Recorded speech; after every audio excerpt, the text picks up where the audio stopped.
Kujina nirauga atiriri. Mlevi aibika wakwe kumpata akiwa nusu uchi. One mundu urume umwe uhikanĩtie itura rimwe.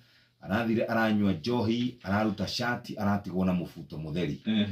Arakorirwo ni athoni ake akomete handu, maramuoya, marainuka nake. Arathi arakoma kuu, araginya ararĩũkwo nigetha riu acoke inuke. Ni akoretwo ndararutĩte shati, ndararĩ na shati, ndararĩ na mubuto. Yaroirwo ni mwamu wa muiritu, baba wao, maramutu. Gutiri uriro tonwoi. Haya, jamaa azua zogo plotini usiku kukumvuruga mkewe akidai mtoto wao hakufanana naye huko ni kifira. Ndume marokirire thaa thita cia utuko arera mutumia wake no nginya amwire mwana uyu tondu ndahana ari. Wow. Yes. Huyu mtoto hafanani na mimi, hapa hakuna sura yangu,